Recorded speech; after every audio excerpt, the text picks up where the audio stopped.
Welcome into this episode of Bracket Buster Breakdown. It is time to take a look at the SEC tournament.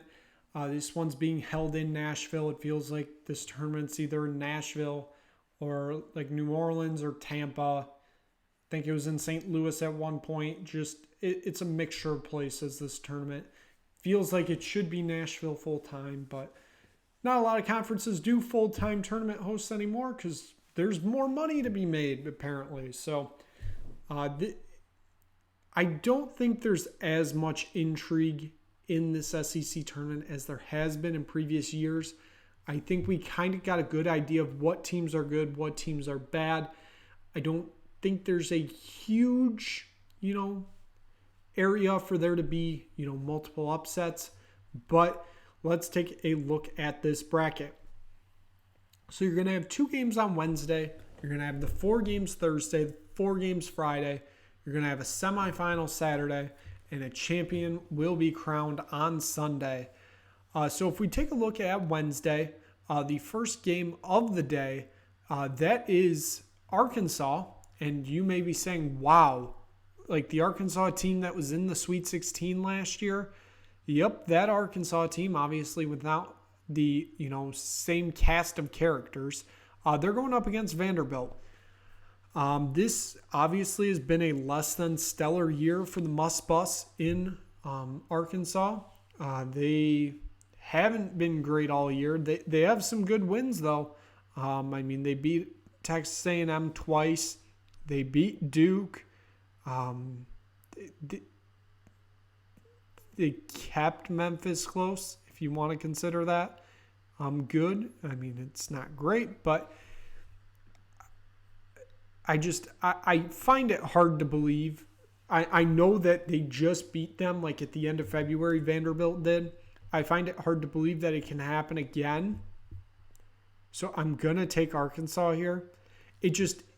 The way that they played against Alabama in that final game, the way that they played against LSU, the way they played against Kentucky, their final 3 games, it feels like, not that they're destined for a run, but they're better than what they were these past few months. And then the second game, it is Georgia going up against Missouri. Missouri is 0-18 in the conference this year. I don't expect them to pick up their first win. There's no real need to break that one down. It has just been an awful year for Missouri. I would argue it's been quite a bad year for Georgia too. Mike White and those Bulldogs sit at 16-15. I know they went 16-16 last year, and it just doesn't seem like they're getting in the groove yet. I don't know.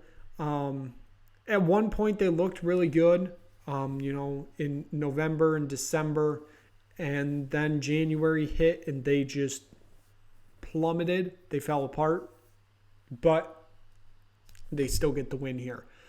Let's move on to Thursday. It is LSU going up against Mississippi State. Mississippi State, they've had what I consider a good season for them. I know that's not saying much because they kind of, sit around 500. They went 21-13 last year. They currently sit at 19-12. So it's kind of a level-ish that they found right now. Since the beginning of February, they won 5 straight. And now they are on a 4-game losing streak after that 5-game winning streak. Their last win was against LSU, who they are obviously facing in this one. LSU, it hasn't been great, but it could have been a lot worse. Yes, they do have, losses against that Arkansas team. They have a loss against Nicholls State from the beginning of the year. They have a loss against Georgia. And win-wise, I'd say their best win probably is Wake Forest in November. And if you want to go conference, it's probably Texas A&M at the beginning of January. And that's not saying much. They did beat Kentucky. I will give them that. They did beat Kentucky at home by 1 in mid-February. That is probably their best win of the season. I still expect Mississippi State to advance here. They just kind of seem like the better team right now. Even though they are on that 4-game losing streak, I think they're more well put together. South Carolina, they are a team. They're 25-6, which their record obviously makes them seem very good. Their non-conference was absolutely awful. Their losses are Clemson, Alabama, Georgia, Auburn, LSU, and Tennessee. They've obviously played Arkansas. They beat them 77-64. That was back in mid-January. I haven't seen. I know that they are 25-6. I haven't seen enough from South Carolina to believe in them. And like I said, it feels like Arkansas can kind of go on a mini run if they keep playing like they did in their last 3, even though they won or lost 2 out of those 3. I like Arkansas to advance here. Moving on, Texas A&M going up against Ole Miss, the running Rebels. Chris Beard, first-year head coach there, obviously comes over after that whole Texas fiasco. They started off 13-0. Then they came actual conference play when they would actually play real teams, and it's kind of been downhill from there. They've went 7-11 to close out the season. That was their conference record. In February, in March, they've won 2 total games, and they were both Missouri, which does not bode well for them. Texas A&M, on the other hand, they're not terrible. They're not great. They've won 3 straight against Georgia, Mississippi State, and this Ole Miss team. They also, before that, lost 5 straight with a loss in there from Vanderbilt and Arkansas, so that's not great. But they're a better team than Ole Miss. Ole Miss, I think, is just a disaster waiting to happen this year, tournament-wise. I expect Texas A&M to advance. And then finally, we get to Florida, who in this scenario would be going up against Georgia. Florida, the metrics, I won't say they love them. They like them. Yet they lost to Vanderbilt on Saturday. They lost to the South Carolina team that I'm not so sure about. They lost to Texas A&M. And then they have conference losses to Kentucky, Ole Miss, and Alabama to close those out. This Florida team's better than this Georgia team. Like I said, I don't know what direction this Georgia team is going in, honestly. They kind of seem directionless right now. I think they easily get the win against a bad Missouri team, but I don't think they get any farther than that. Gators advance here. Now we get to Friday. It is the number 1 seed in the SEC and a team that could potentially be playing for a number 1 seed in the Big Dance, the NCAA tournament, and that is Tennessee. I have them going up against Ole Miss here. This is a good Tennessee team. The only problem is if Dalton Knecht isn't playing, they're not that great. If he gets in foul trouble, if he, gets injured during this tournament, that's a big problem for Tennessee because a lot of this team runs through him. He is their go-to guy, and is a big reason why, they've won a lot of these games this year.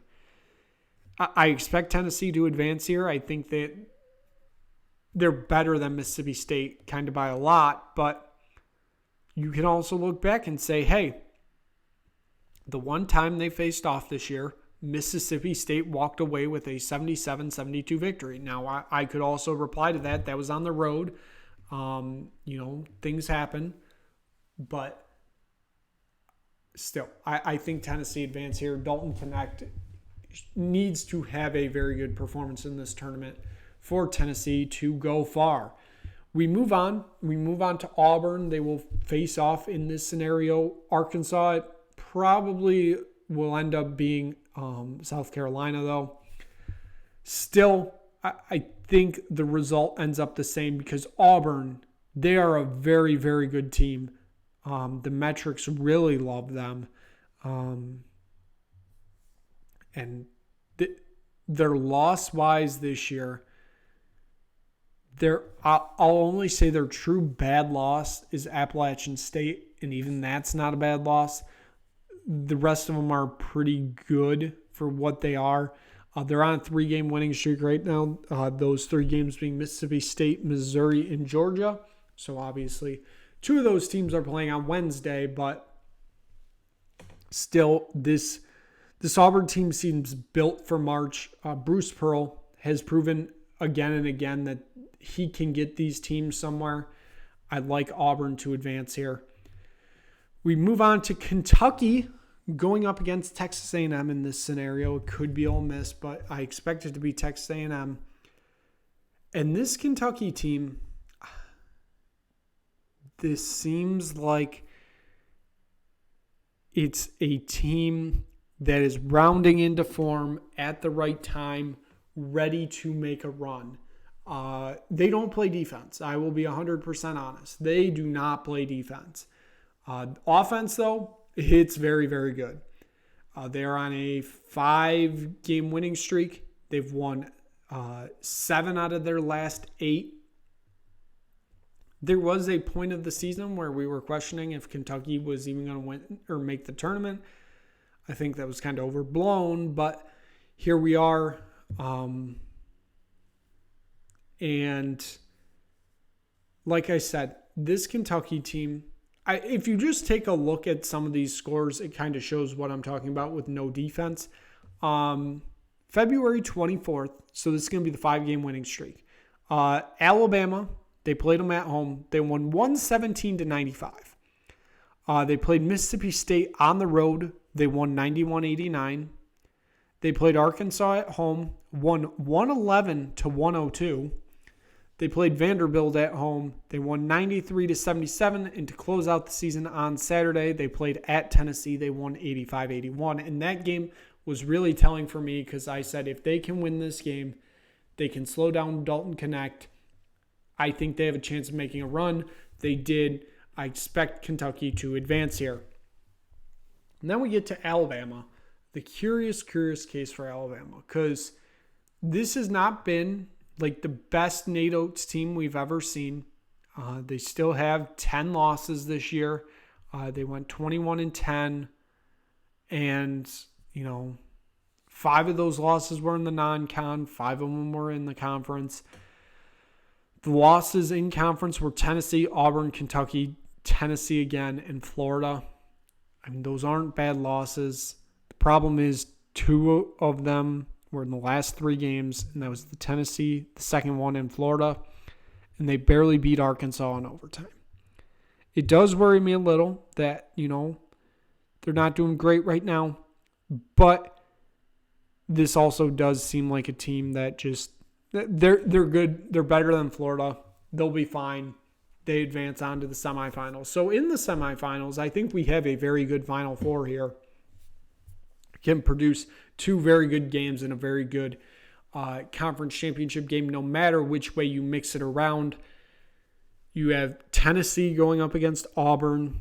That game should just be absolutely outstanding. That is the number 4 team in the KenPom, Auburn, going up against the number 5 team in the KenPom, which is Tennessee.